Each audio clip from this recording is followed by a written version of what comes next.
Buenos días, hermanos, Dios les bendiga. ¿Cómo están, hermanos? Gracias a Dios, hermanos, que estamos aquí reunidos una vez más. Reciban un saludo de los pastores. Ellos están en Apatzingán. Les tocó compartir hoy allá en Apatzingán. Y pues nosotros estamos aquí. Gracias a Dios. Bueno verles, hermanos, algunos hermanos que ya no teníamos ratito que no los veíamos. Gracias a Dios que estamos aquí reunidos todos para ser ministrados con la palabra, ¿verdad?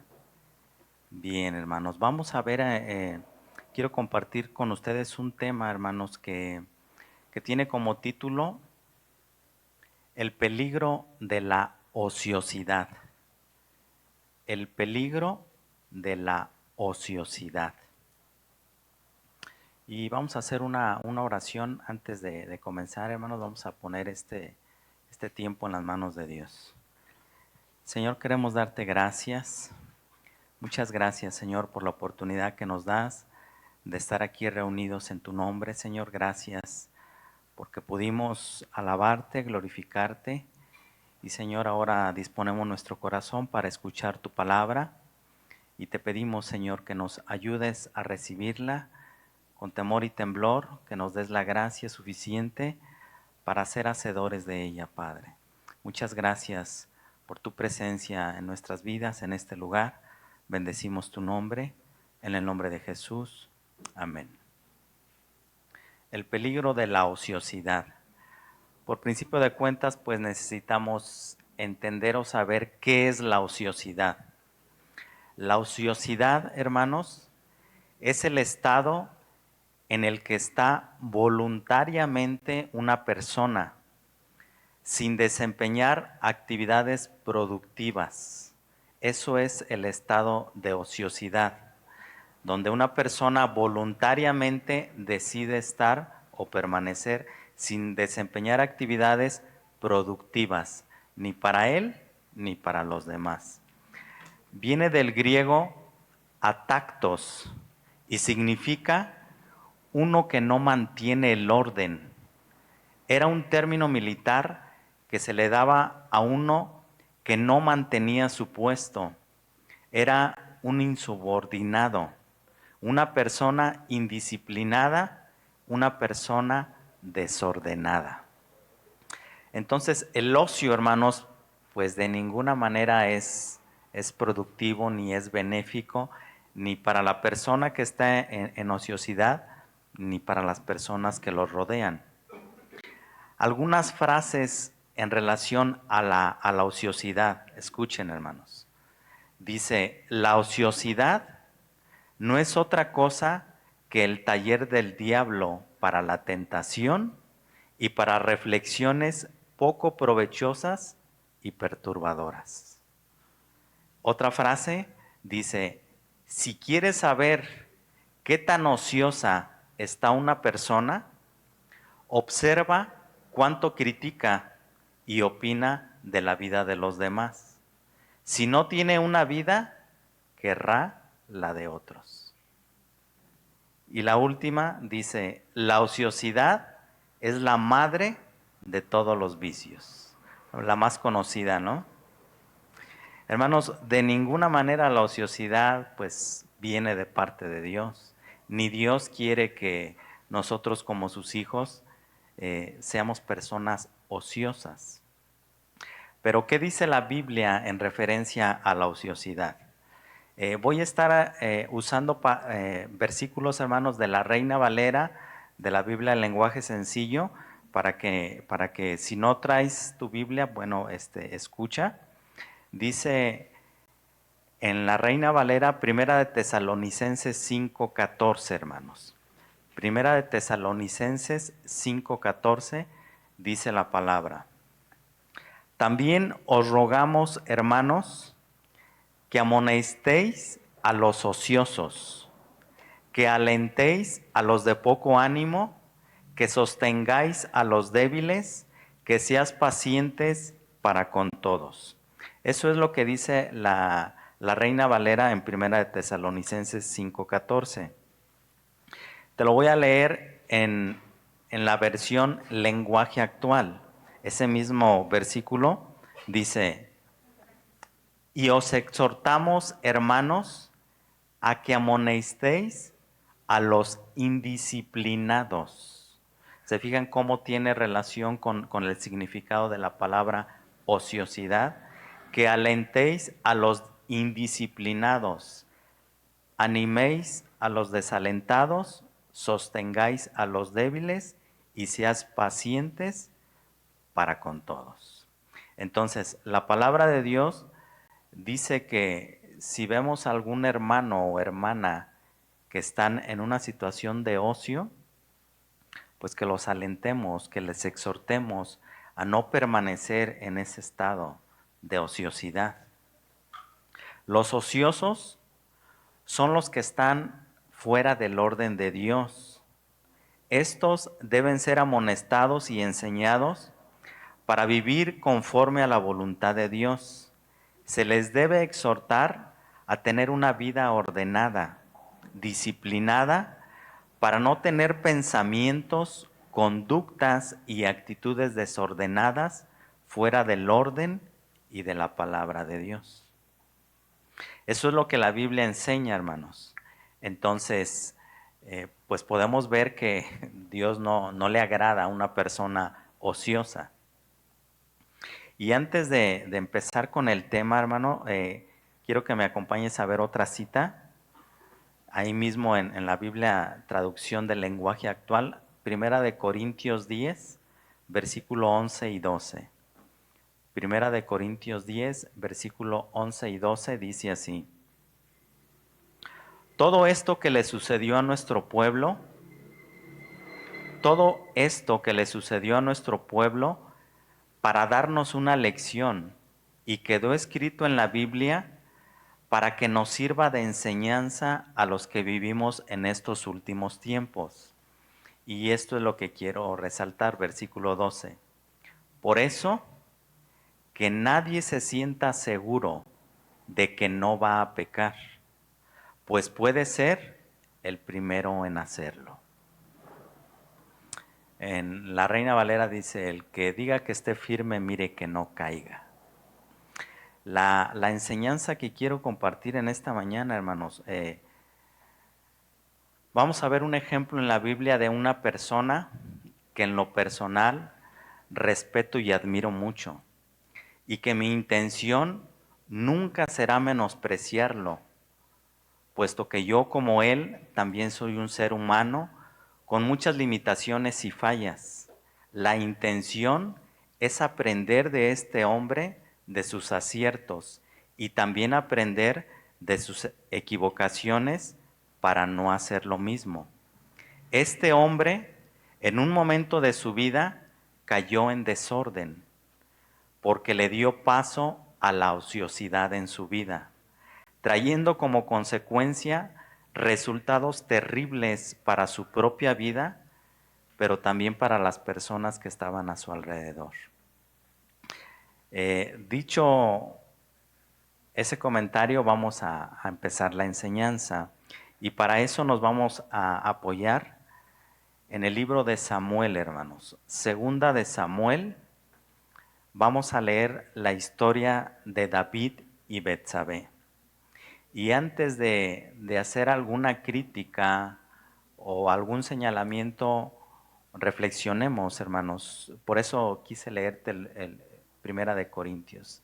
El que diga que esté firme, mire que no caiga. Porque podemos, es fácil a través del estudio decir: qué bárbaro. ¿Y por qué esto? Hermanos, que no se nos olvide que somos seres humanos, tendientes a fallar y a pecar como el mismo rey David, hermanos. Segunda de Samuel 11, del 1 al 5. Biblia, lenguaje sencillo. Dice así: Llegó la primavera, que era cuando los reyes salían a la guerra. Ese año, David envió a Joab y a los jefes de su ejército a pelear contra los amonitas. Pero él, el rey David, se quedó en Jerusalén, y Joab y todos sus hombres vencieron a los amonitas y conquistaron la ciudad de Rabá. Una tarde, después de haber descansado un poco, David se levantó y comenzó a pasear por la azotea de su palacio. De pronto vio que una mujer muy hermosa se estaba bañando. David mandó enseguida a uno de sus sirvientes a preguntar quién era ella. El sirviente volvió y le dijo que se llamaba Betsabé, hija de Eliam, y que estaba casada con un hitita llamado Urías.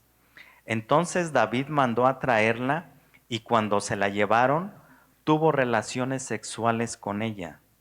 Luego ella regresó a su casa, pues apenas había tenido su periodo de menstruación y estaba cumpliendo con los ritos de purificación. Betsabé quedó embarazada, así que mandó a decirle a David que iba a tener un hijo suyo. Y hermanos, la historia comienza muy trágicamente, hermanos, muy trágico. Y lo que es Primera y Segunda de Samuel, hermanos, son libros donde el Espíritu Santo habla de una manera muy clara y no esconde ninguna de las fallas y de los pecados de las personas, hermanos. Habla muy claro y si a eso, por ejemplo, ahorita que leemos la versión del lenguaje sencillo, pues queda aún más claro, hermanos. La palabra de Dios no oculta nada, ningún pecado. La pregunta que pudiéramos hacer es, ¿qué sucedió con David para que cayera en pecado? ¿Cuál fue el error que cometió David? Si recordamos a Sir Abuelo de Pájaro, hermanos, David era el joven que mató al gigante Goliat. David era el hombre que Dios había escogido para que dirigiera al pueblo de Israel. David era el hombre que no había perdido ninguna batalla militarmente. David, el hombre conforme al corazón de Dios. En el versículo 1 dice, luego llegó la primavera, que era cuando los reyes salían a la guerra. El invierno, hermanos, es una estación del año de mucha lluvia en Israel. Es la época cuando se plantan los cultivos. En cambio, en la primavera era el momento adecuado para salir a la guerra, debido a que los caminos estaban secos y firmes, haciendo más fácil el traslado de las tropas, los carros de abastecimientos y las carrozas para la guerra. Pero dice que David envió a Joab, que era su general, junto con los soldados de Israel para que prosiguieran con la batalla contra Amón, que había iniciado un año antes. Esto lo podemos ver ahí en Segunda de Samuel 10:14. Segunda de Samuel 10:14 dice, entonces los hijos de Amón, viendo que los sirios habían huido, huyeron también ellos delante de Abisaí y se refugiaron en la ciudad. Se volvió pues Joab de luchar contra los hijos de Amón y vino a Jerusalén. O sea, ya habían tenido esa batalla y dice que Joab regresa a Jerusalén. Te voy a dar un poco de contexto. Rabá, la ciudad de Rabá, era la capital de los amonitas. Estaba a unos 39 kilómetros al este del río Jordán, frente a Jericó. El año anterior, Abisaí había derrotado al ejército amonita en campo abierto, pero algunos amonitas huyeron y se refugiaron tras las murallas de la ciudad de Rabá. La ciudad de Rabá significa ciudad grande. Esta ciudad de los amonitas estaba situada en la región montañosa de Galad, cerca de las fuentes del río Arnón. Ahora, hermanos, David en ese momento era el rey de Israel. Y la escritura dice que en la primavera era el momento indicado para que los reyes salieran a la guerra. Entonces David, siendo el rey de Israel, tenía que haber salido a la guerra. Era su responsabilidad, su trabajo, pero él decidió voluntariamente quedarse en su casa, caer en la ociosidad en lugar de cumplir con sus responsabilidades. Y aquí viene la enseñanza número 1. Cuando dejamos nuestras responsabilidades, dejamos de cumplir los propósitos de Dios en nuestra vida. Cuando dejamos nuestras responsabilidades, dejamos de cumplir los propósitos de Dios en nuestra vida. Si David hubiera estado cumpliendo con sus responsabilidades como rey, no hubiera caído en pecado. Cuando dejamos de cumplir nuestras responsabilidades personales y le damos lugar al tiempo de ocio, es cuando estamos más propensos a caer en la tentación para terminar pecando. Son esos tiempos de ocio que muchas veces nos damos, hermanos. Son los momentos más peligrosos en nuestra vida. Son esas pequeñas libertades que nos permitimos. Esos tiempos donde pensamos que no va a pasar nada o que nosotros podemos controlar la tentación. Si nosotros nos hubiéramos encontrado a David, hermanos, en ese tiempo, y tú te lo hubieras encontrado y le hubieras dicho, buenos días, rey David, ¿cómo está? ¿Cuál crees que hubiera sido la respuesta del rey David para ti? ¿Cómo estás? ¿Cuál creen que hubiera sido su respuesta? ¿Cuál? Bien, como muchas veces tú y yo respondemos, hermano. Hermano, ¿cómo estás? Bien, hermano. Gracias a Dios. David en ese momento, hermanos, no estaba bien espiritualmente. Como muchas veces nosotros, hermanos, no nos encontramos bien espiritualmente. Y si a eso le añadimos los tiempos de ocio, donde no hacemos nada productivo, hermanos, somos más propensos a caer en la tentación para terminar pecando en nuestra vida. Son esos momentos donde nos dejamos llevar por nuestros propios deseos y pasiones pecaminosas que nos llevan a pecar en primera instancia delante de Dios y después con las demás personas. Y la mayoría del tiempo traen consecuencias trágicas para nuestra vida, pero también para la vida de las personas que están a nuestro alrededor. Y todo por los deseos y pasiones no controladas en cada uno de nosotros. Biblia, lenguaje sencillo, Santiago 1, versículo del 12 al 15. Santiago 1, del 12 al 15, dice, al que soporta las dificultades, Dios lo bendice, y cuando las supera, le da el premio y el honor más grande que puede recibir, la vida eterna que ha prometido a quienes lo aman.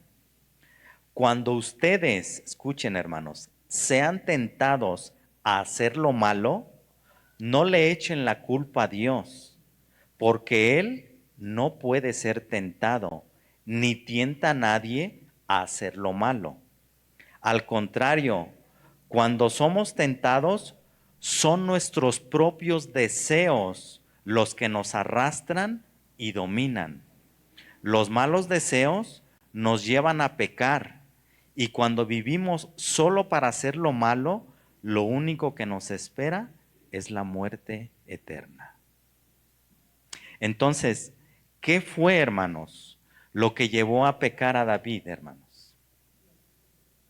¿Qué? La ociosidad, pero fueron sus pasiones internas, sus propios deseos no controlados. Fue lo que lo llevó a pecar finalmente, hermanos. La tentación, hermanos, se presenta de dos maneras.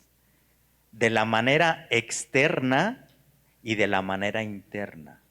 De la manera externa es cuando nosotros vemos, se nos presenta la tentación, pero de la manera interna son nuestros propios deseos, lo que está oculto. Y cuando se presenta la tentación, si no somos controlados, gobernados por el Espíritu Santo, hermanos, los deseos carnales brotan, afloran y nos dominan.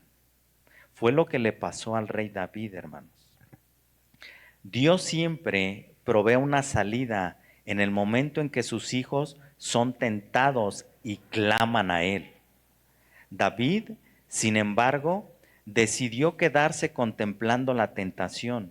Sus deseos y pasiones carnales le ganaron y lo llevaron a caer en pecado. Como muchas veces, hermanos, a ti y a mí nos ganan los deseos y las pasiones carnales. El ejemplo de David, hermanos, es una advertencia a todos nosotros de que no debemos dejarnos seducir por nuestros deseos carnales. Este pecado terminó siendo una tragedia en la vida de David y de su familia. En este momento, David ya era un hombre maduro. No era el jovencito que venció al gigante Goliat. David pasaba la barrera de los 50 años aproximadamente, hermanos. No era un muchachito, era un hombre maduro.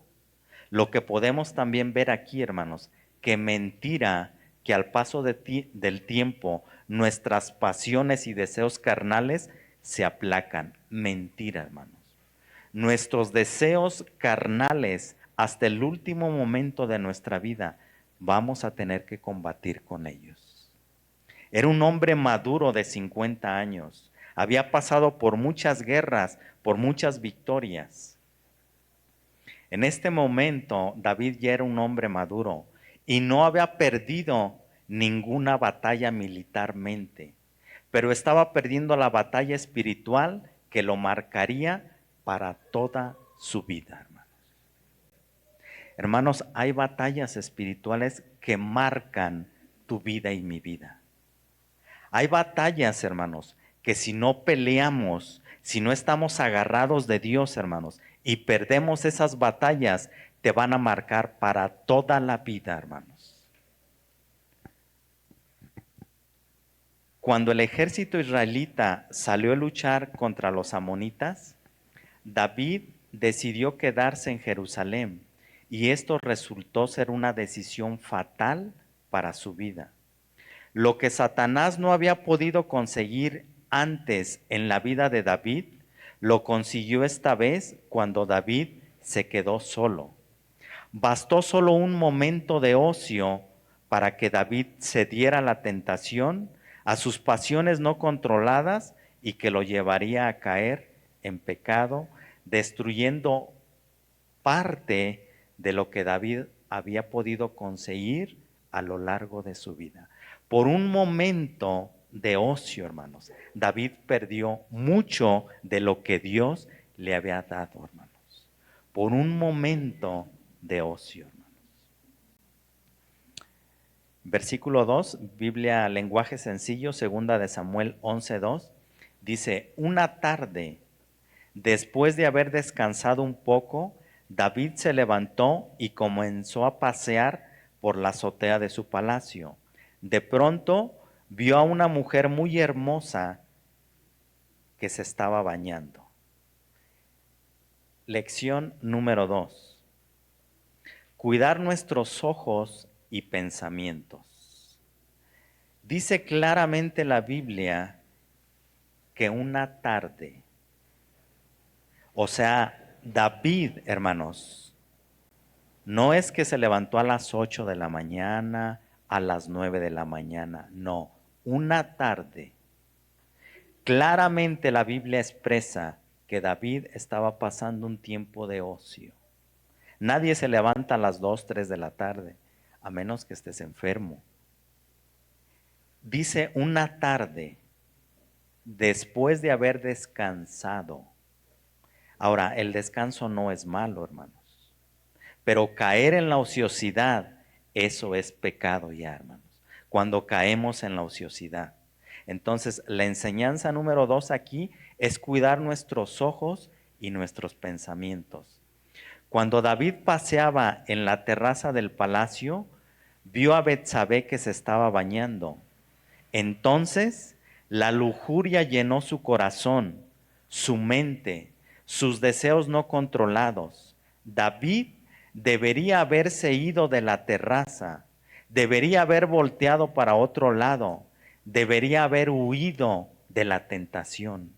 Pero en lugar de huir, en lugar de voltear, hermanos, David se quedó contemplando la tentación. En este caso a Betsabé. Biblia, lenguaje actual, segunda de Timoteo 2:22. Segunda de Timoteo 2:22. Pablo instruyendo a Timoteo dice, huye, huye pues de las pasiones juveniles y sigue la justicia, la fe, el amor y la paz con los que invocan al Señor con un corazón puro. La instrucción, hermanos, para ti y para mí no es quedarnos a contemplar la tentación. La instrucción es huye de la tentación. Hermano, pero a veces nos quedamos contemplando la tentación. Hoy en día, hermano, la tentación se presenta de 1000 maneras, de 1000 formas. Simplemente prende la televisión, escucha la radio. Hermano, la tentación está latente, a la vuelta de la esquina. No es necesario ni que salgas de tu casa, hermano. Ahí está la tentación, hermano.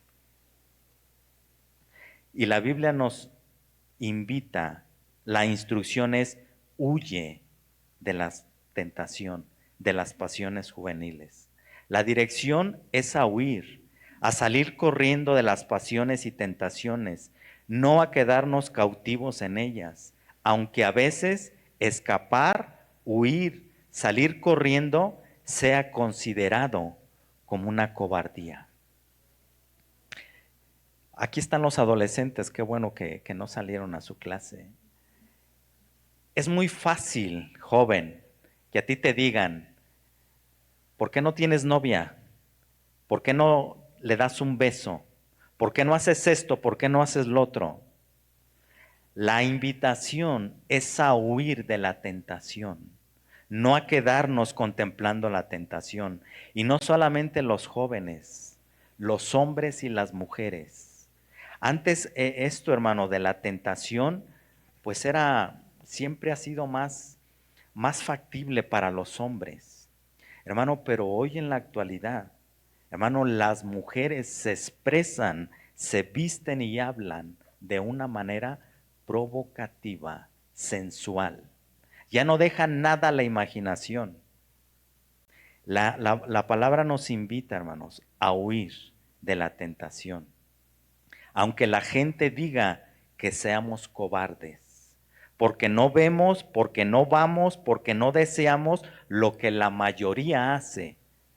Nosotros no somos invitados a ser, a vivir como la mayoría vive, hermanos. La palabra santo, uno de sus significados es apartado para Dios, diferente de los demás. Entonces tú y yo, hermanos, necesitamos vivir de una manera diferente, aunque para el mundo esto sea cobardía. ¿Se acuerdan del ejemplo de José, hermanos? ¿Qué hizo José cuando se le presentó la esposa de Potifar? Se quedó contemplándola y le dijo, bueno, pues la verdad es que eres muy bella. No, él salió corriendo, inclusive hasta su propia ropa dejó ahí. José salió corriendo, a él no le importó que le dijeran que era un cobarde. Pero las personas sabias saben que alejarse físicamente de la tentación es un acto de valentía. A Timoteo se le advirtió que huyera de cualquier cosa que produjera malos pensamientos. Entonces, ¿tenemos tentaciones difíciles de resistir? ¿Qué debo hacer? Huye de cualquier situación que lleve tus deseos a pecar. Saber cuándo debemos huir es importante en la batalla espiritual. así como saber cuándo y cómo debemos pelear. Hermano y hermana que estás aquí, si tú luchas, sabes que tienes una tendencia con la música, hermano, no le hagamos al valiente. No escuches música que te lleva a pecar. Si tú sabes que no puedes controlar tus ojos, hermano, no nos metamos en sitios donde sabemos que hay provocación. Si ya sabemos, hermanos, que tenemos esas debilidades, hermano, ¿por qué tentar a nosotros mismos? Necesitamos ser honestos, hermanos. Si tenemos la tentación de no poder callarnos, hermano, evitemos entrar en pláticas cuando finalmente nos van a llevar a pecar, a criticar, a murmurar. Necesitamos entender, hermanos, cuáles son nuestras limitaciones y no hacerle al valiente. La palabra nos invita a huir de la tentación. En nuestra mente, hermanos, hay un campo de batalla. Nuestra mente está lleno de lo que nosotros, escuchen, vemos, oímos, leemos y pensamos. De ahí la importancia de cuidar nuestros pensamientos, ya que nuestros pensamientos se alimentan de lo que vemos, oímos y leemos. Nuestra mente debe estar llena de la palabra de Dios. Debemos memorizar la Biblia para cuando vengan las tentaciones, nosotros con la palabra de Dios podamos resistir a esas tentaciones. Pero si no meditamos la palabra, si no la memorizamos, cuando venga la tentación, hermano, dicen por ahí como gorda en tobogán nos vamos a ir. Porque no tenemos almacenada la palabra, hermanos. Entonces, fácilmente nos vamos a deslizar y fácil te vas. Yo no sé por qué ese dicho, como gorda en tobogán. Hermanos, si pues una persona llenita, no tan fácil se desliza, ¿verdad? En un tobogán. Yo no sé por qué ese dicho. O sea, ¿qué tenemos que hacer? Más bien ser llenos de la palabra. Cuando venga una prueba, una tentación, ¿con qué vamos a poder resistirla? Con la palabra de Dios. Jesús lo hizo, hermanos, de esa manera. Mateo 4 del 1 al 11, Reina Valera. Mateo 4 del 1 al 11. Entonces Jesús fue llevado por el Espíritu al desierto. ¿Para qué? Para ser tentado por el diablo. Y después de haber ayunado 40 días y 40 noches, tuvo hambre. Y vino a él, ¿quién? El tentador. Y le dijo, si eres hijo de Dios, di que estas piedras se conviertan en pan. Él respondió y dijo, escrito está. ¿Con qué le respondió Jesús? Con la palabra, hermanos. Jesús no se puso al tú por tú, hermanos, con Satanás. Con la palabra se defendió. Escrito está, no solo de pan vivirá el hombre, sino de toda palabra que sale de la boca de Dios. Entonces el diablo le llevó a la santa ciudad y le puso sobre el pináculo del templo y le dijo, si eres hijo de Dios, échate abajo, porque escrito está, a sus ángeles mandará acerca de ti y en sus manos te sostendrán para que no tropieces con tu pie en piedra. Jesús le dijo, escrito está también, no tentarás al Señor tu Dios. Otra vez le llevó el diablo a un monte muy alto y le mostró todos los reinos del mundo y la gloria de ellos, y le dijo, todo esto te daré si postrado me adorares. Entonces Jesús le dijo, vete, Satanás, porque escrito está, al Señor tu Dios adorarás y a Él solo servirás. El diablo entonces le dejó y he aquí vinieron ángeles y le servían. 3 veces tentó Satanás a Jesucristo Y las 3 veces Jesucristo resistió las tentaciones con la palabra de Dios, hermanos. Escucha lo que comenta un autor cristiano, Randy Alarcón. Es autor de un libro que se llama La pureza sexual. Te lo recomiendo. Él comenta lo siguiente: nuestra mente no es un espacio vacío. Nuestros pensamientos van a estar llenos de lo que nosotros le estemos alimentando, de cosas buenas o malas, de cosas bonitas o cosas feas, de cosas puras o cosas impuras. Nuestra mente es un lienzo en blanco donde refleja o transmite lo que tú le pongas, lo que tú le pintes a ese lienzo, pero nunca está vacía. Así es nuestra mente, hermanos. No está en un estado vacío. Lo que tú pienses, lo que tú leas, de eso vas a estar llenando tu mente.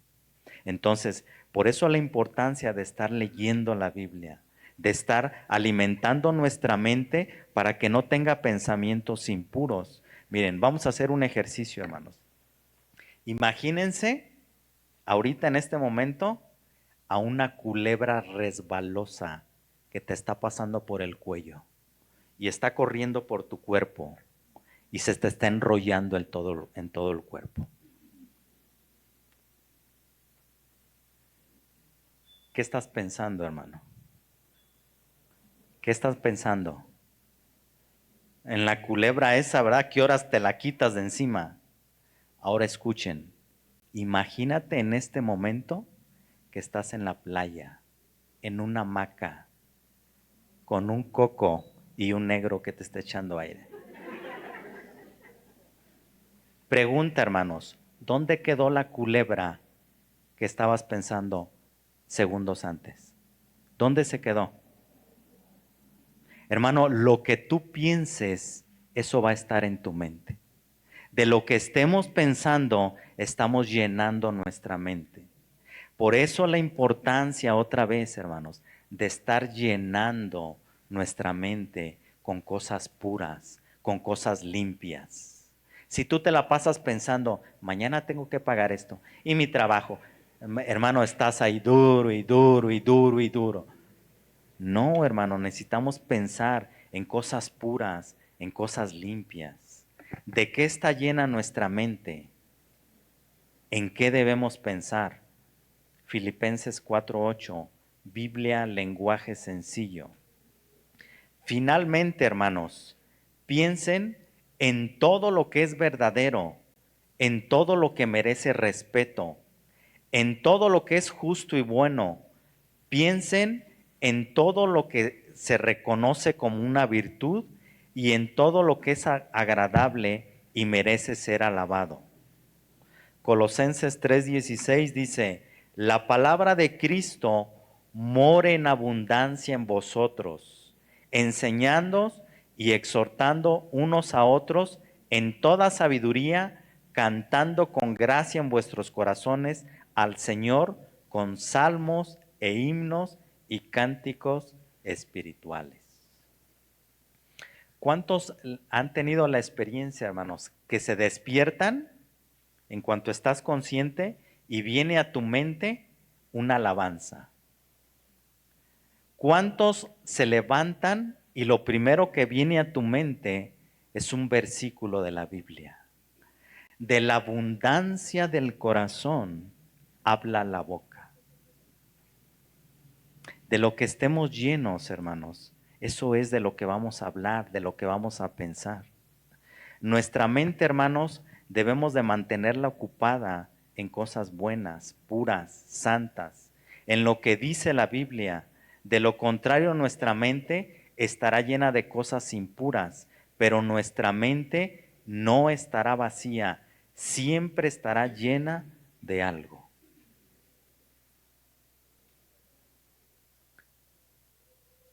Cuando David miró desde la terraza del palacio, vio a Betsabé que se estaba bañando.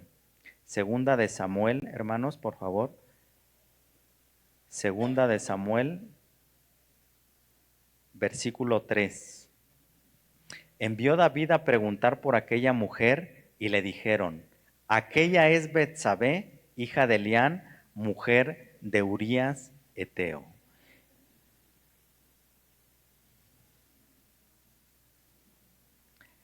Cuando David miró desde la terraza del palacio, vio a Betsabé que se estaba bañando y la lujuria llenó su corazón. Debió haber dejado la terraza y huido de la tentación, pero en vez de eso cayó en la tentación y empezó a investigar a Betsabé. Y el resultado fue trágico. Le dijeron a David que Betsabé era hija de Eliam. ¿Quién era Eliam? Acompáñame a segunda de Samuel 23, 8. Segunda de Samuel 23, 8 dice, estos son los nombres de los valientes que tuvo David. Y de ahí bríncate al versículo 34.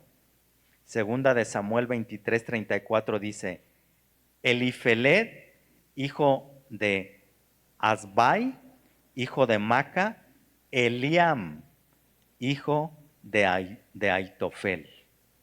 Eliam, hermanos, era de los valientes de David. Ahora, menciona que Eliam era hijo de Aitofel. ¿Quién era Aitofel? Segunda de Samuel 15:12. Segunda de Samuel 15:12 dice, y mientras Absalón ofrecía los sacrificios, llamó a Aitofel Gilonita, consejero de David. David debió haber tomado la noticia de quién era Betsabé como una advertencia. Se le dijo que esa mujer era casada y familiar de hombres que eran cercanos a él. Al tomar a Betsabé, David pecó contra Urías, contra Eliam y Aitofel. Cada uno de estos hombres eran cercanos e importantes para David. Era el esposo, el padre y el abuelo de Betsabé. Eliam era de los hombres más valientes que tenía David y Aitofel era de sus consejeros. Lo que quiere decir es que era gente muy cercana y fiel con el rey David. Pero a él no le importó nada de eso. Estaba dominado por sus pasiones carnales. Hermanos, cuando llegan y le dicen a David, Betsabé es esposa de Urías Eteo. David sabía perfectamente quién era Urías. Y no bastó, hermanos, con que le dijeran, es esposa de Urías Eteo. Le dan la referencia del padre de Urías Eteo, para que David relacionara que tanto Urías, su padre Eliam y su abuelo Aitofel eran gente cercana al rey David. Pero a David no le importó eso, hermanos. Él estaba determinado a conseguir a Betsabé, a pasar por encima de quien fuera, hermanos, con tal de conseguir a Betsabé. ¿Qué debemos hacer cuando venga la tentación? Dice Randy Alarcón, el autor que te comenté. Número 1, orar a Dios que nos ayude a alejarnos de la gente, lugares y situaciones que representan una tentación para nuestra vida espiritual. No quedarnos contemplando. Es que voy a ir a evangelizar al centro nocturno. Hermano, por favor. El niño es risueño y le hacen cosquillas. Si sabemos, hermanos, que de ahí nos rescató el Señor, ¿para qué hacerle al valiente? Es que voy a ir y les voy a compartir a mis vecinos en los 15 años de su hija cuando están bien borrachos. Hermanos, sabemos que ni te van a escuchar y si eres propenso a caer en la tentación. Si te rescató Dios del alcoholismo y ahí vas, pues hermanos, ¿para qué hacerle al vivo? Número 2, memorizar citas bíblicas que nos ayuden a luchar contra esas tentaciones y debilidades. Número 3, buscar a un hermano o hermana maduro en la fe con quien pueda confiar y contarle sobre mis luchas, pedir ayuda en oración para cuando llegue la prueba o la tentación. Es importante, hermanos, que tengamos gente con quien podamos acudir y pedir un consejo. Hermano, ayúdame a orar, estoy pasando por esta situación. Pero no hagamos, ¿cómo estás, hermano? Bien, de gloria en gloria, de verdad. Seamos honestos, cuando necesitemos ayuda, hay que ir al consejo pastoral. Mateo 26, del 36 al 41, Biblia lenguaje sencillo. Después, Jesús fue con sus discípulos a un lugar llamado Getsemaní y les dijo, quédense aquí mientras yo voy allí a orar. Jesús invitó a Pedro, a Santiago y a Juan para que lo acompañaran. Luego empezó a sentir una tristeza muy profunda. Jesús, hermanos, invitó a 3 de sus discípulos para que lo acompañaran a orar. Versículo 38. Y les dijo, estoy muy triste, siento que me voy a morir. Quédense aquí conmigo y no se duerman. Es literal esto, hermano. No se duerman. Jesús se alejó un poco de ellos, se arrodilló hasta tocar el suelo con la frente y oró a Dios. Padre, cómo deseo que me libres de este sufrimiento, pero no será lo que yo quiera, sino lo que quieras tú. Jesús regresó a donde estaban los 3 discípulos y los encontró durmiendo. Entonces le dijo a Pedro, no han podido quedarse despiertos conmigo ni siquiera una hora. No es una regla, no es un estándar, pero Jesús les recrimina a estos 3 discípulos y les dice, ni siquiera una hora pudieron orar conmigo. No contestemos, hermano, pero ¿cuánto tiempo oramos? ¿Cuánto tiempo le dedicamos a la oración? Versículo 39. Jesús se alejó un poco de ellos, se arrodilló hasta tocar el suelo con la frente y oró a Dios. Versículo 40. Jesús regresó a donde estaban los 3 discípulos y los encontró durmiendo. Entonces le dijo a Pedro, ¿no han podido quedarse despiertos conmigo ni siquiera una hora? No se duerman, oren para que puedan resistir la prueba que se acerca. Ustedes están dispuestos a hacer lo bueno, pero no pueden hacerlo con sus propias fuerzas. Hermanos, esta es la clave del cristianismo. Reconocer que nuestras propias fuerzas no podemos hacer nada, hermanos. Necesitamos reconocer que necesitamos a Dios, que necesitamos la oración, hermanos, para que Dios nos fortalezca para cuando vengan las pruebas y las tentaciones. Pero si no oramos, si no leemos la Biblia, hermano, pues ¿cómo vamos a poder soportar las pruebas y las tentaciones? Qué importante y necesario es reconocer que necesitamos la ayuda de otros hermanos en oración. Pero sobre todo, que entendamos que nuestras propias fuerzas no vamos a poder resistir las tentaciones. Necesitamos la fuerza, la ayuda y la dirección de Dios en nuestras vidas, hermanos. Sí, yo reconozco, pastor, yo reconozco, hermano, que necesito a Dios. ¿Y qué hacemos? ¿Lo buscamos? ¿Oramos? ¿Leemos la Biblia? ¿La estudiamos? No, sí, yo reconozco que necesito a Dios, hermano, pero no nada más cuando tenemos un problema.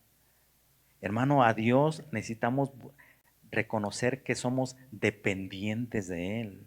No somos autosuficientes, hermanos. Mentira. Y yo creo que todos los que estamos aquí hemos pasado y hemos reconocido, hermanos, que necesitamos a Dios. No somos autosuficientes. Una mirada fatal. Todo comenzó con una mirada, mientras David salía una tarde a pasearse sobre el terrado del palacio. Desde allí, David podía ver las terrazas de las otras casas que se encontraban en un terreno más bajo. Desde allí pudo ver en una de las casas a Betsabé que se estaba bañando. Hay muchas especulaciones. Dicen, es que Betsabé se le presentó, se puso a propósito. Bueno, la Biblia no dice eso. Esas son especulaciones. David dice que se levantó por la tarde y empezó a pasearse por el terrado y vio a una mujer que se estaba bañando. Si Betsabé se presentó a propósito, eso no lo enseña la Biblia. No lo dice la Biblia, es especular. Entonces, dice que él se levantó y vio a una mujer que se estaba bañando, la cual dice la Biblia que era muy hermosa. Muy hermosa. Así se presenta la tentación. Muy hermosa. La tentación no se nos va a presentar despreciable, hermano. No. La tentación se presenta hermosa, apetecible, deseable. Así se presenta la tentación. Posiblemente David no miró a propósito la primera vez a Betsabé. Tú vas caminando por la calle y de repente llegas a una esquina y ¡pum!, se te presenta una mujer hermosa. Tú la ves en primera instancia y puedes voltear tu mirada. Pero ves la mujer que es hermosa y permaneces ahí, te caíste en la tentación. Nos quedamos contemplando la tentación. David se quedó contemplando a Betsabé. Pudo haber evitado seguir viéndola, pero sus ojos continuaron viéndola y terminó cayendo en la tentación. Tener cuidado con nuestros ojos, hermanos. Lo que vemos y cómo vemos. Job 31:1, nueva versión internacional. Job 31:1 dice: yo había convenido con mis ojos no mirar con lujuria a ninguna mujer. Ver a una hermana, ver a una mujer es normal, pero verla con lujuria, con deseo, hermano, es cuando se convierte en pecado. Dice Job que él hizo un pacto para no ver a una mujer, para codiciarla. Y Jesús nos dice, cualquiera que mira a una mujer para codiciarla en su corazón, ya pecó, ya adulteró. No es necesario llegar al acto mismo. En el pensamiento y en el corazón ya pecamos. Si las vemos con lujuria, con un deseo, un interés fatal. David se dejó llevar por sus deseos carnales e inmediatamente no le fue suficiente mirar, sino que comenzó a investigar acerca de Betsabé. Sus mensajeros le dijeron claramente que era una mujer casada y que se llamaba Betsabé y que era la esposa de Urías el Eteo. Esta información debió ser suficiente para que David hubiera quitado su interés de Betsabé. Pero su corazón y su mente ya estaban cegados por sus pasiones pecaminosas. El esposo de Betsabé, Urías, era uno de los oficiales más valientes de David. Urías era parte de los 37 soldados, un grupo seleccionado y cercano de los hombres más valientes que David tenía. Nueva versión internacional, segunda de Samuel 23:8. Segunda de Samuel 23:8 dice: estos son los nombres de los soldados más valientes de David. Y te brincas al versículo 39 y dice: y Urías el hitita en total fueron 37. Urías, el esposo de Betsabé, hermanos, era del grupo más cercano, de los soldados más cercanos, de la guardia personal de David. El historiador Flavio Josefo afirma que Urías fue el escudero de Joab, que era el general del ejército de David. Sin embargo, David estaba determinado a conseguir a Betsabé y envió a traerla, la tomó y durmió con ella. David, quien había ascendido muy alto con la ayuda de Dios, ahora descendía a las profundidades del pecado de adulterio y descendería aún más alejado de Dios. Hermano, quiero aclarar algo. David no practicó el adulterio. David cayó en adulterio, pero no lo practicó. No podemos decir que David practicó el adulterio, cayó en adulterio. Es muy diferente, hermano. Como tú y yo ocasionalmente pecamos, pero no practicamos el mismo pecado. ¿Con qué rapidez se apoderó el pecado de la vida de David? Y todo porque apartó sus ojos de la palabra, menospreció la ley de Dios. Hermano, menospreciar la palabra trae terribles consecuencias.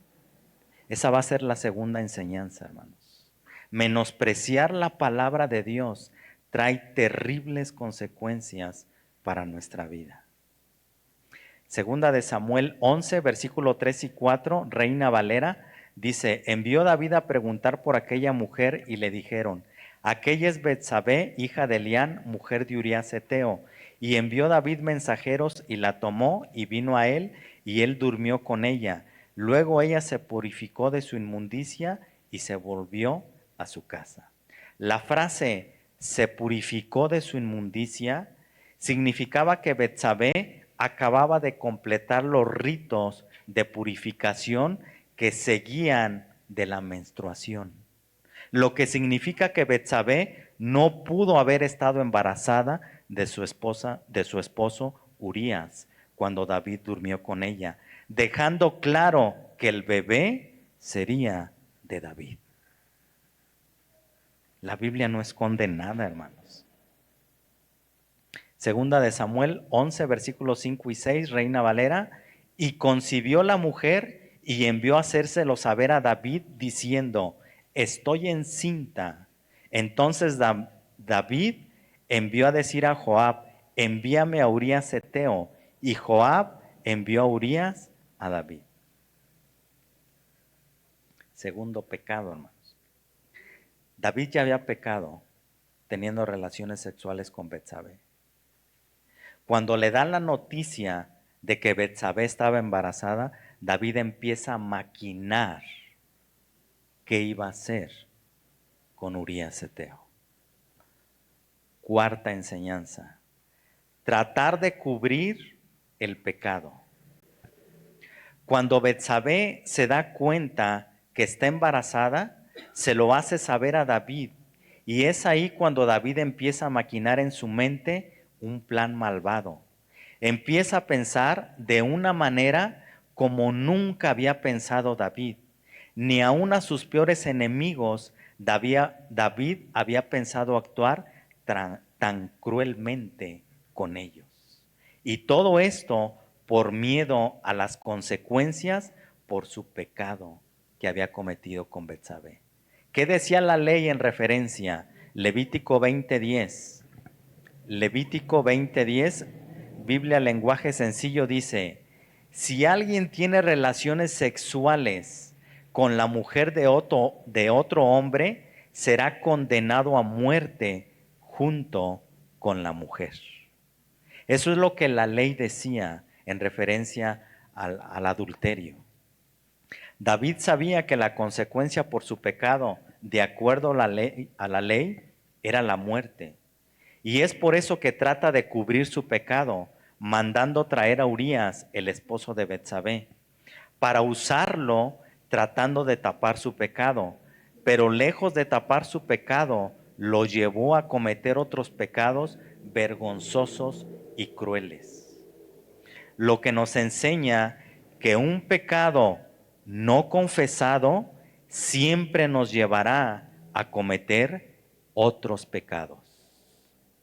Un pecado no confesado siempre nos va a llevar a cometer otros pecados.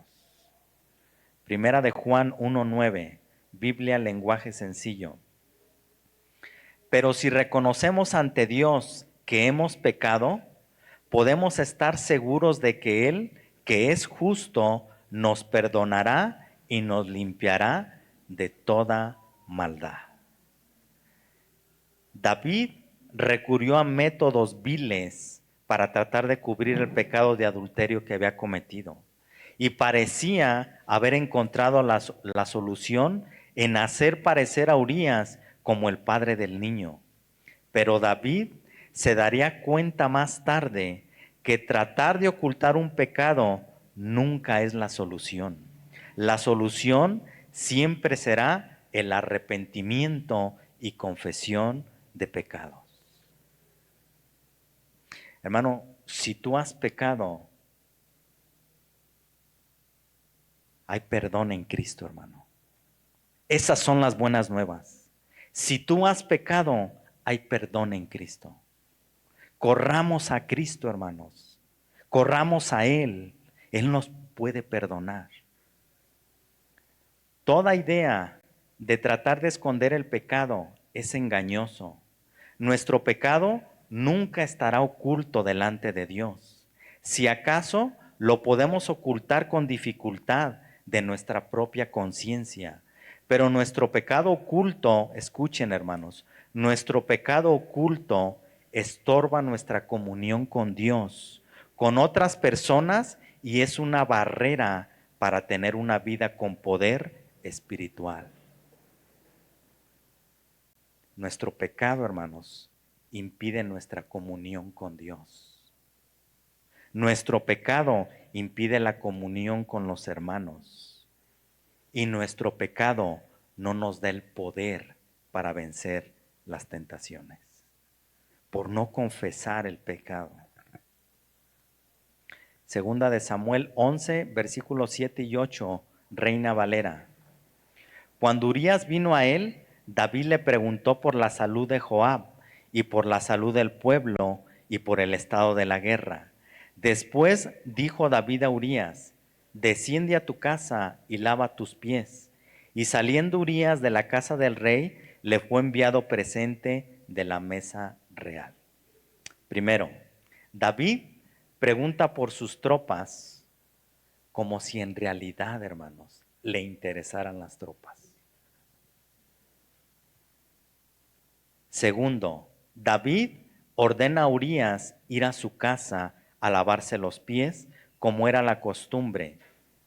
Al descansar en su casa con su esposa Betsabé, qué fácil creía David que se podía escapar de sus responsabilidades y culpabilidad por su pecado. Cuando David le dice a Urías Eteo, vete a tu casa y lava tus pies. El lavarse los pies, hermanos, es un judaísmo.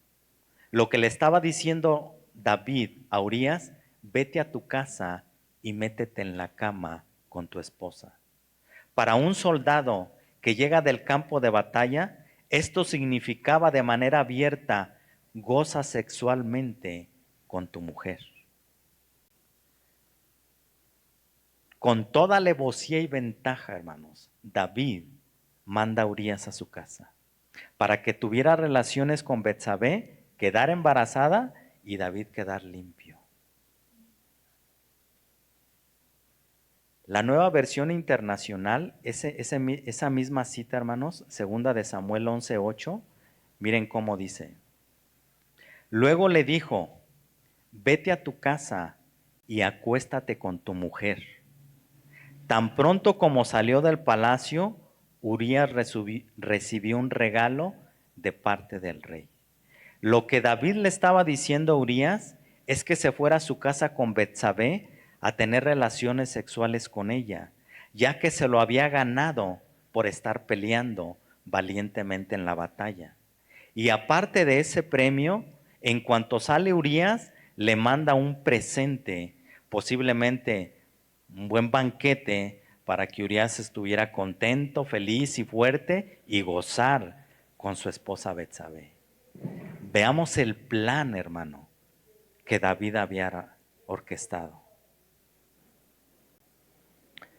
Segunda de Samuel 11, versículo 9 y 10, Biblia lenguaje sencillo, dice: pero Urías no fue a su casa, sino que se quedó a dormir a la entrada del palacio junto con los soldados de la guardia personal del rey.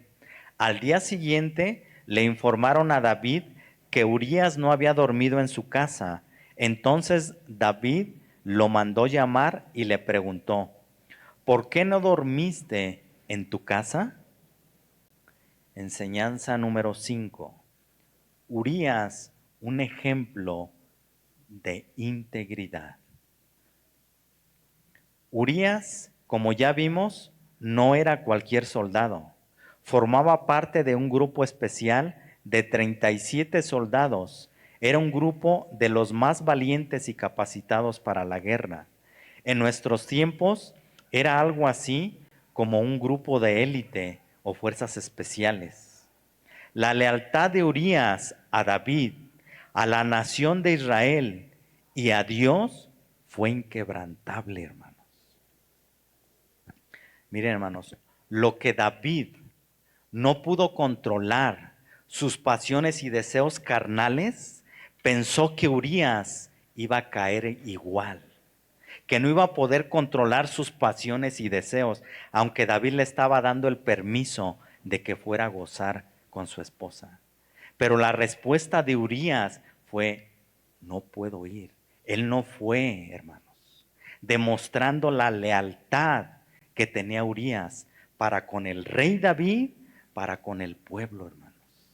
Le estaba dando una lección al mismo rey David de integridad, de fidelidad. Urías provenía de la raza de los heteos, una raza que formó uno de los dos grandes imperios del siglo XV antes de Jesucristo. El otro imperio fue el de los egipcios. El de los heteos ocupaba el territorio que ahora se conoce como Turquía. No era cualquier persona Urías heteo, hermano.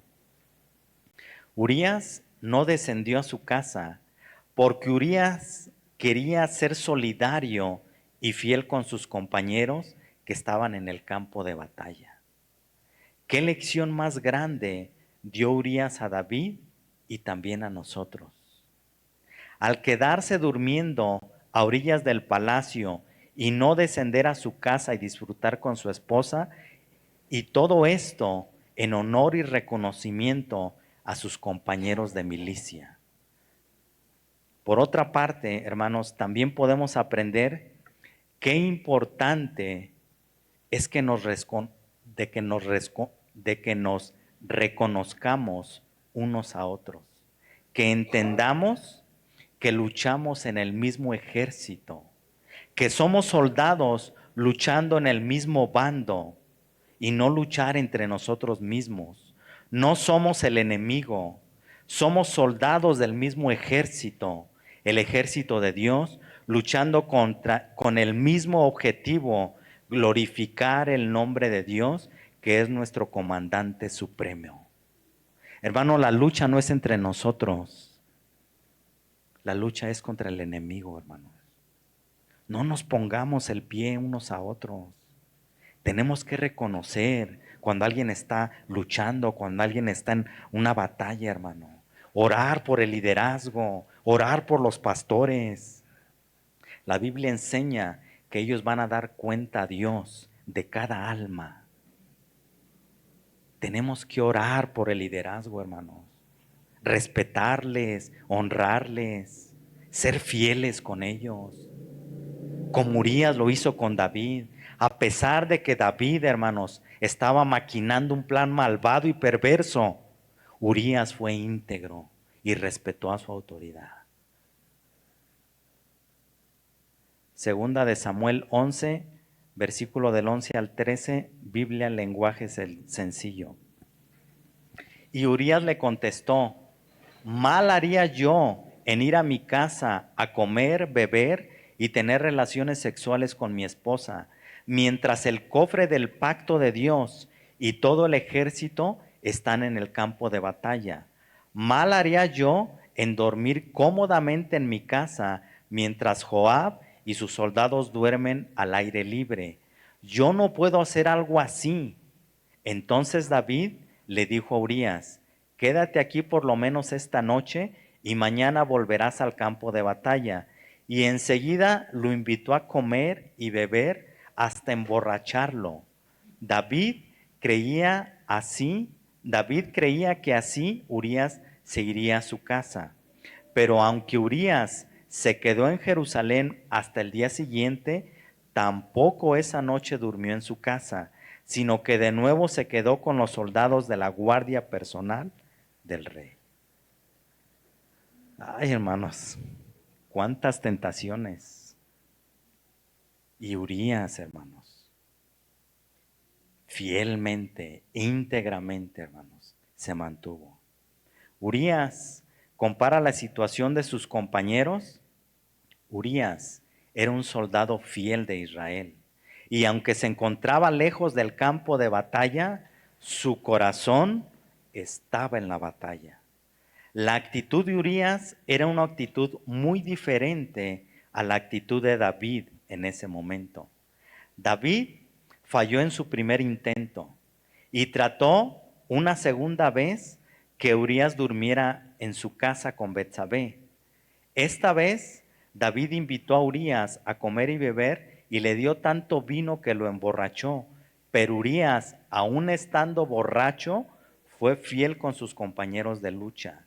O sea que ese dicho de que no hay borracho que come lumbre, hermano, hasta cierto punto es verídico. Estando aún borracho Urías, no fue a su casa, hermanos. Fiel a David, fiel a sus compañeros de batalla. Mientras más se esforzaba por cubrir su pecado de adulterio, primero trató de engañar a Urías y ahora lo emborracha con vino, pero ninguno de sus intentos para ocultar su pecado le dio resultado. Versículo 14 al 17, Biblia lenguaje sencillo, segunda de Samuel 11 del 14 al 17. Por la mañana, David escribió una carta y se la dio a Urías para que se la entregara a Joab. David escribe una carta y se la da a Urías para que se la lleve al general. Versículo 15. La carta decía: pon a Urías en el frente, donde la batalla sea más dura y peligrosa. Luego, déjalo solo para que lo maten. Atentamente, el rey David. Eso no dice la Biblia, es de mi cosecha. Pero hermanos, ¿qué carta escribió David? Qué buenos deseos para su prójimo. ¿Cómo están nuestros deseos para nuestros prójimos, hermanos? Hombre, yo quisiera que a mi vecino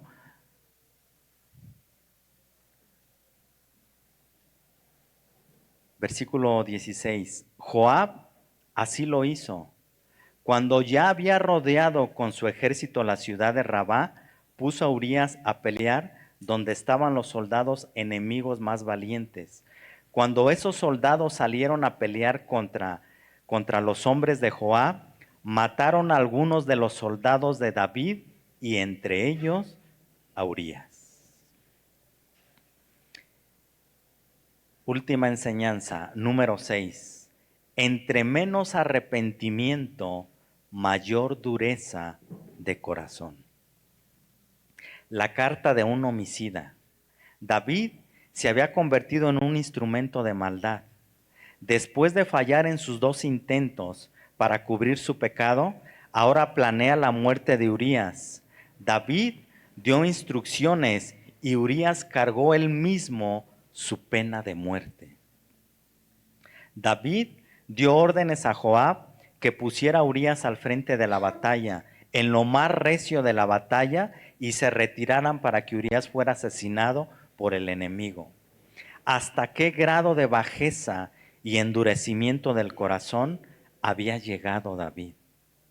No le importaba ordenar la muerte de un leal y valiente guerrero. Nunca había David actuado tan vilmente, ni a sus peores enemigos David había tratado de esa manera. ¿Recuerdan, hermanos, cuando Saúl va persiguiendo a David y David está en una cueva y llega Saúl? Dice que entró a la cueva y cubrió sus pies.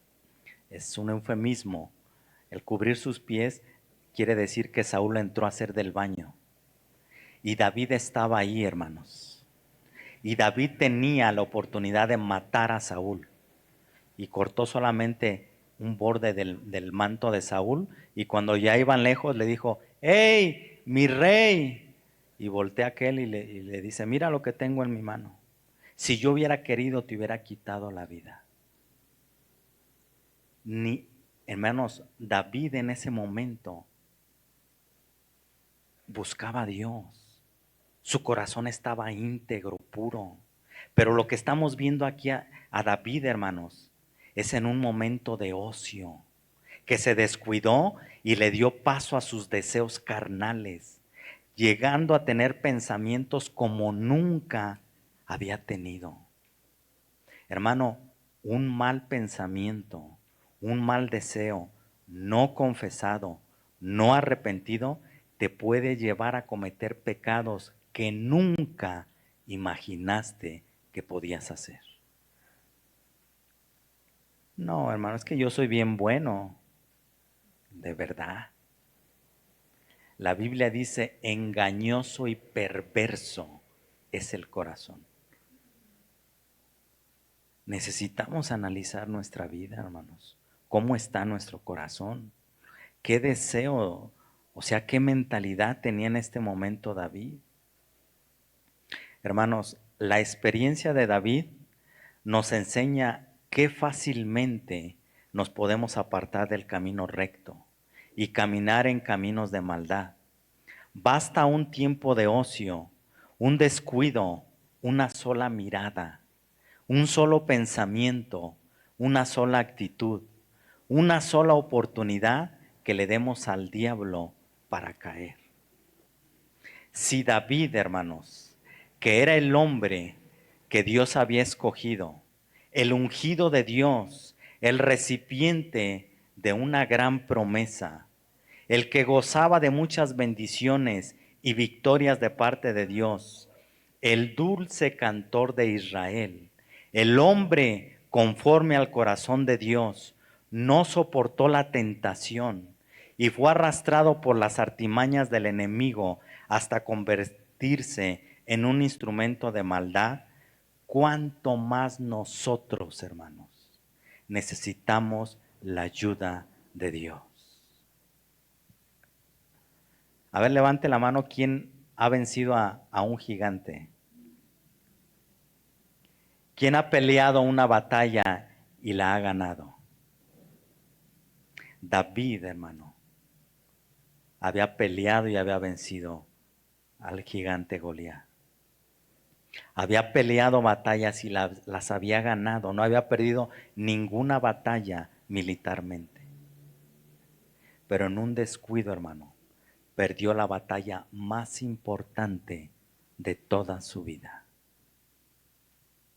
Hermano, que no se nos olvide, estamos en una batalla. Estamos en una guerra diaria, hermano. Y no podemos bajar la guardia. No podemos descuidarnos. No podemos pensar, a mí no me va a pasar. Yo puedo controlar la situación. Hermano, huye de la tentación. Crisóstomo comenta lo siguiente: el camino angosto tiene dos precipicios a cada lado. Caminémoslo despiertos y vigilantes, porque nosotros no somos mejores que David, quien en un momento de negligencia se precipitó dentro del mismo abismo del pecado. Y quiero terminar con la misma cita con la que comencé. Primera de Corintios 10, 12. Primera de Corintios 10, 12 dice: por eso, que nadie se sienta seguro de que no va a pecar, pues puede ser el primero en hacerlo. La historia de David, hermanos, el hombre conforme al corazón de Dios, es una enseñanza, hermanos, para que tú y yo entendamos que por muy alto, por muy famoso, por muchas victorias que puedas tener en tu vida, puede llegar el momento, si te descuidas, en que puedes caer. Porque somos humanos, somos de carne y hueso y un pedazo. Somos hombres, somos seres humanos, tendientes a pecar, tendientes a fallar. Para eso quedó escrita esta historia, hermano. Y hay muchísima enseñanza. Primero Dios, en otra oportunidad compartiremos lo siguiente, hermanos. Por lo pronto vamos a dejarlo hasta aquí, hermanos. Vamos a orar, hermanos.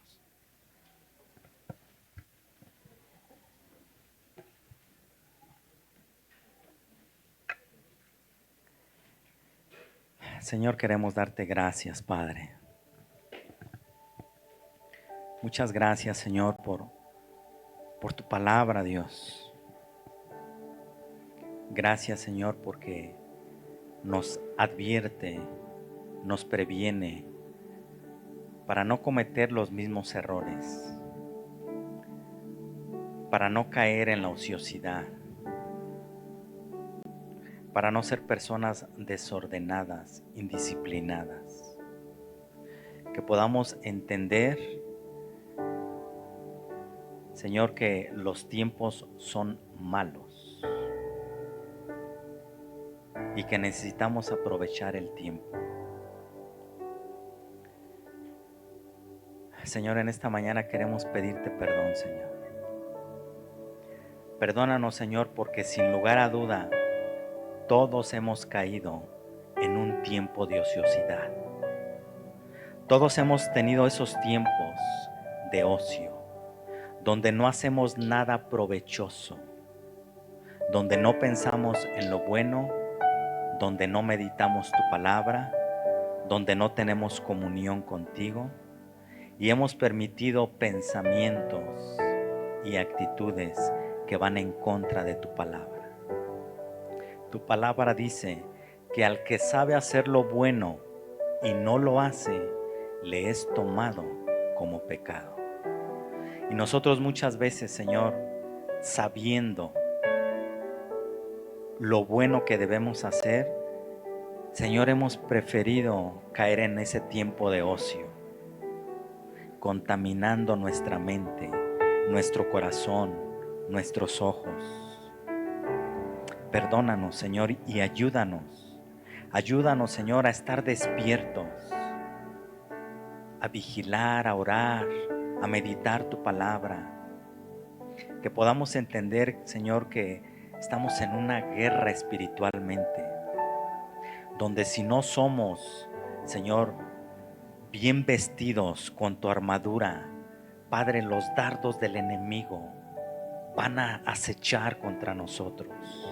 Ayúdanos a tener puesta tu armadura, Padre, para que cuando vengan esos dardos, esas tentaciones, Señor, con el escudo de la fe y con la espada de tu palabra, podamos soportar y defendernos ante las acechanzas del enemigo.